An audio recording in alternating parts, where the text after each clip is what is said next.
यानंतरच्या बातम्या बघूयात मोदींच्या अमेरिका दौऱ्यासंदर्भातल्या।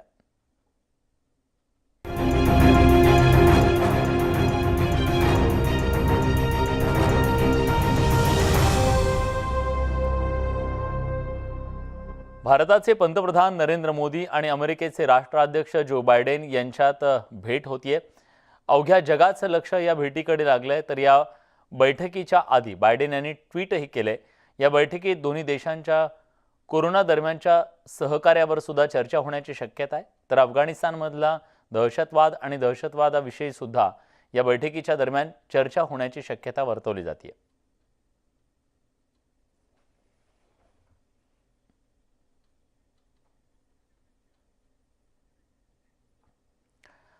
आता या सगळ्याबद्दल अधिक बोलण्यासाठी आता आपल्यासोबत थेट यूएस वरून डॉक्टर जगत शाह आपल्यासोबत जोड़े गेलेले आहेत। जगत जी, ये जो मीटिंग हो रही है ये कितनी अहम है भारत के लिए?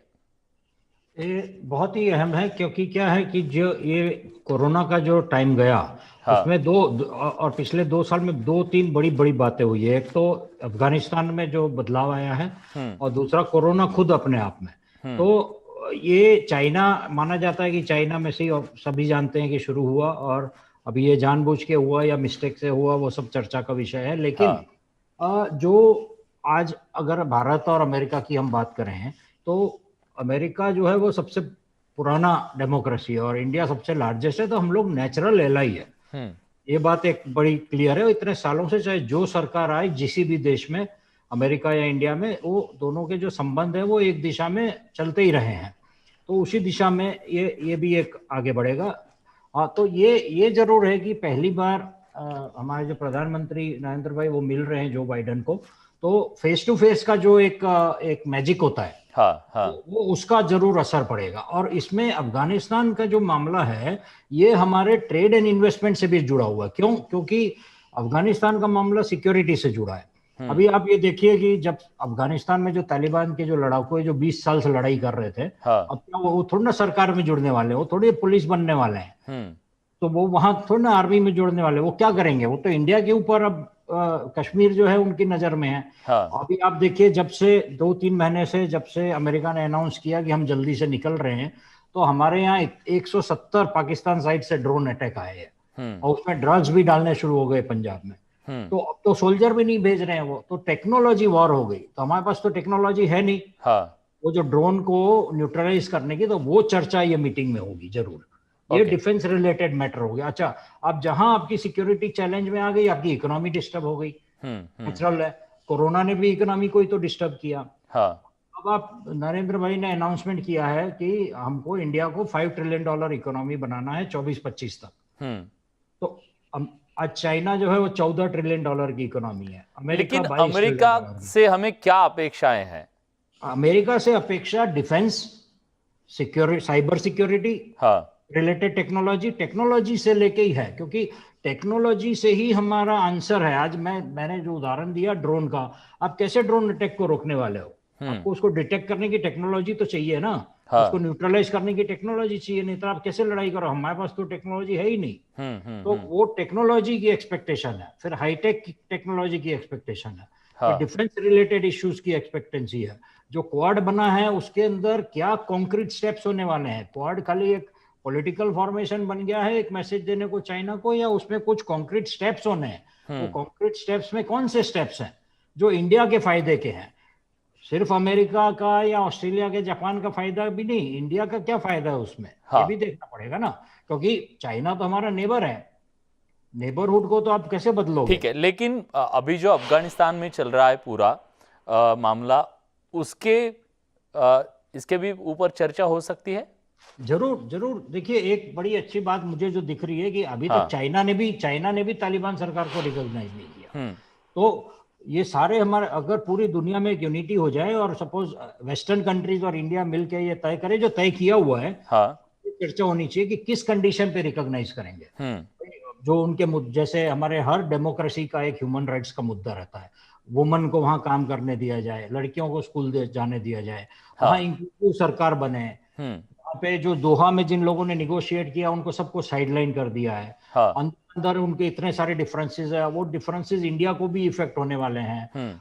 सबसे बड़ी बात क्या है कि वहां पे जो तालिबान में ही 7 गुट है, हाँ 7 गुट भी अंदर लड़ेंगे तो उसका भी इंडिया को बहुत बड़ा नुकसान है। अच्छा, एक बहुत बड़ी क्लियर बात है कि अमेरिका को इंडिया से ये आशा है, और जो इंडिया के लिए ट्रम्प कार्ड है जिसको हमको यूज करके गिव एंड टेक का कॉम्प्रोमाइज करना चाहिए कि हमारा गुडविल अफगानिस्तान के लोगों में बहुत हाई है। हाँ तो हम लोग कुछ भी बात करेंगे तो उसको जो वहां के जो कॉमन पब्लिक है वो जरूर रिस्पेक्ट से देखेगी। वो कार्ड हमको प्ले करना चाहिए बहुत स्ट्रांगली, क्योंकि इतने सालों से 20 साल से हमने 25,000 करोड़ का वहां पे काम किया, वो दिखता है। तो वो अफगानिस्तान तो बहुत बड़ा मुद्दा है इंडिया की सिक्योरिटी के और इंडिया की इकोनॉमी के लिए। और चाइना के बारे में क्या हो सकता है, क्योंकि चाइना के बारे में पिछली जो सरकार थी अमेरिका की, जो ट्रम्प थे वो एकदम अग्रेसिव थे चाइना के ऊपर, भारत का साथ भी देते थे। अब वहां पे तख्ता पलट हो चुका है, बाइडन आ चुके हैं। बाइडन की क्या नीति होगी चाइना के बारे में हमारे साथ? मेरे हिसाब से मेरा जो आज तक का इतने सालों का अमेरिका का जो गवर्नेंस का जो अंडरस्टैंडिंग है कि अमेरिका में नेटो है, अमेरिका में पेंटागन है, अमेरिका की जो ब्यूरोक्रेसी है, ये तो हमेशा कॉमन रहती है और ये अमेरिका की पॉलिसी तय करती है। प्रेसिडेंट जो है वो उनका बोलने का तरीका से एग्रेशन इंक्रीज या डिक्रीज होता है। ट्रम्प का एग्रेशन बहुत था बोलने में, लेकिन आप अगर देखो तो कॉन्क्रीट तरीके से देखो तो बहुत सारे ऐसे कोई एक्शन नहीं हुए जो बहुत ड्रास्टिक थे। और तो यही चीज बाइडेन के इसमें भी आएगा। हालांकि हमको अभी जो पब्लिक पोस्चर दिख रहा है वो बहुत एग्रेसिव नहीं दिख रहा है। अरे ये तो एक तरह से मैं ये कहना चाहूंगा कि ये तो बायोलॉजिकल वॉर हो गया। ये तो 6 लाख अमेरिकन की डेथ हो गई। ये तो वॉर के बिना का वॉर है, तो ये तो बहुत सीरियस इश्यू होना चाहिए। उनको बड़ा एग्रेसिवली बाइडेन को भी ये इश्यू को हैंडल करना चाहिए। तो वो एग्रेशन अभी भी दिखा नहीं है, लेकिन शायद उसके पीछे उनके थिंक टैंक जो है उनका कुछ कोई किसी तरह का कुछ सोचने का एक सिस्टम होगा। आज चाइना जो इतना बड़ा मजबूत $14 ट्रिलियन की इकोनॉमी हुई है वो तो अमेरिका के ऊपर हुई है। अमेरिका ने उसको टेक्नोलॉजी दी है। तो उसको काउंटर करना है तो इंडिया को टेक्नोलॉजी देनी पड़ेगी। ठीक है, देखते हैं कि आज के इस बड़ी मुलाकात के बाद भारत को क्या मिलता है, इसके ऊपर हमारी नजर रहेगी। बहुत बहुत शुक्रिया जगत जी, आपने ये पूरी जानकारी दी। थेट US मधून आपल्याशी बोलत होते आणि ही थेट दृश्य आपण बघतोय दूरदर्शनच्या माध्यमातून की पंतप्रधान नरेंद्र मोदी आणि जो बाइडेन अमेरिकेचे राष्ट्राध्यक्ष यांची ही भेट होती है। दोघे पत्रकारांशी संवाद साधतात। बताना चाहता हूं कि जब मैं मुंबई में था वाइस प्रेसिडेंट के तौर पर, तो मैं उस समय चेंबर के अध्यक्ष से मिला था। And afterwards, the Indian press asked me, "Do I have any relatives in India?"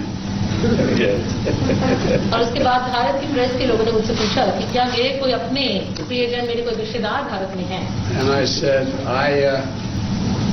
I'm not sure, but when I was elected as a 29-year-old kid in 1972, before I was sworn in, I got a letter from a person named Biden, last name, in Mumbai, from Mumbai. तो मैंने कहा कि मुझे मालूम नहीं, लेकिन जब मैं 29 साल का था और 1972 की बात है, उस समय जब उस समय पर मेरी जब कदम मुझे उठानी थी, उस समय मुझे किसी व्यक्ति ने खत भेजा था। उन्होंने कहा कि मेरा नाम भी आखिरी नाम बाइडेन है और भारत से थे। And I said that I never was able to follow up. वो मैं फिर बाद में ढूंढ नहीं पाया। Next morning I had a press conference going away, and the Indian press said, someone spoke up, you have 5 Bidens in India. और अगले दिन जब प्रेस कॉन्फ्रेंस हुई तो इंडियन प्रेस ने मुझे बताया कि आपके यहाँ तक 5 लोग हैं जो उनका आखिरी नाम बाइडेन है। And although we never admitted it jokingly, that I found out that there was a Captain George Biden who was a captain in the East Indian Tea Company. और मजाक में मैंने कहा कि हाँ, एक जॉर्ज बाइडेन थे जो कि इंडियन टी कंपनी में कैप्टन थे। That's hard for an Irishman to admit. ये थोड़ा मुश्किल होता है किसी भी आयरिश व्यक्ति के लिए मानना। I shouldn't be so casual. I hope you understand the humor here. But and the end result was that he apparently stayed and married an Indian woman. And I've never been able to track it down. So the whole purpose of this meeting is for him to help me figure out. तो मैं थोड़ा अनौपचारिक रूप से कह रहा हूँ कि उन्होंने कहा कि उन्होंने किसी भारतीय मूल की महिला से शादी की थी और उसको ढूंढ नहीं पाया आज तक। तो मुझे आशा है कि एक न एक दिन हम उसका पता लगाएंगे। But all kidding aside, I think that the relationship between India and the United States, the largest democracies in the world, is destined to be stronger, closer, and tighter, and I think it can benefit the whole world. लेकिन फिर भी मैं ये कहूँगा कि भारत और America के बीच में जो संबंध हैं, हम दोनों सबसे बड़े लोकतंत्र हैं पूरे विश्व में, इन्हें और ज्यादा मजबूत होना है, और ज्यादा करीब होना है, और एक दूसरे के साथ रहना है. And I think that's begun to come to pass. And today, we're launching a new chapter in the history of U.S.-Indian ties and taking on some of the toughest challenges we face together, starting with a shared commitment to ending the COVID pandemic. तो ऐसा हुआ है, और आज हम एक नया अध्याय शुरू कर रहे हैं भारत और अमेरिका के बीच में, और उसका पहला काम है कि हम इस बड़ी महामारी कोविड-19 को समाप्त करने के लिए वचनबद्धता व्यक्त कर रहे हैं. अमेरिकेचे राष्ट्रपती जो बायडेन यांनी अनेक भारताबद्दलच्या आठवणी सुद्धा त्यांनी सांगितलेल्या आहेत. या भेटीवर आपली नजर असणार आहे. एक छोटासा ब्रेक घेतोय, कुठे जाऊ नका, पहा फक्त न्यूज 18 लोकमत.